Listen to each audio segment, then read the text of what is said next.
ఈరోజు క్రైస్తవుడా, ఎక్కడికక్కడ మన దారులన్నీ మూసేస్తున్నారు. మీకు తెలుసు, దారులన్నీ మూతపడిపోతున్నాయి. సువార్త ప్రకటించడానికి ఆటంకాలు ఏర్పడుతున్నాయి. ఇక ప్రకటించేటువంటి కాలం మరి కొద్ది రోజుల్లో మూసివేయబడుతున్న ద్వారాలన్నీ. మరి అప్పుడు ఎలా అండి?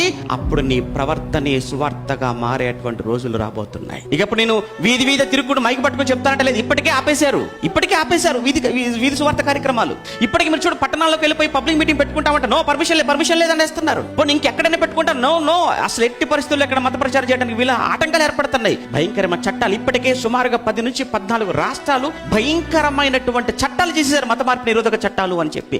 ఏమంటే రేపు రాజస్థాన్ చేయబోతుందట, రేపు మహారాష్ట్ర చేయబోతుందట. ఇప్పుడున్న చట్టాలన్నిటికంటే కూడా చాలా భయంకరమైన చట్టాలు ఆ రాష్ట్రాలు చేయబోతున్నాయి. ఏమో రేపు తెలుగు రాష్ట్రాల్లో కూడా వస్తే నువ్వెవరు చెప్తావు సువార్త? అప్పుడు ఇక్కడ నోటితో కాదు సువార్త, అప్పుడు నీ ప్రవర్తన ద్వారానే సువార్త చెప్పాలి. మన ప్రవర్తనే ఒక సువార్తగా, మనమే క్రీస్తు పత్రికగా. బైబిల్ ఏంటి, క్రీస్తు ఏంటి అన్నది మన జీవితంలో, మన మాటల్లో, మన నడతల్లో, కంప్లీట్గా మన ప్రవర్తనలో చూపించవలసినటువంటి రోజు.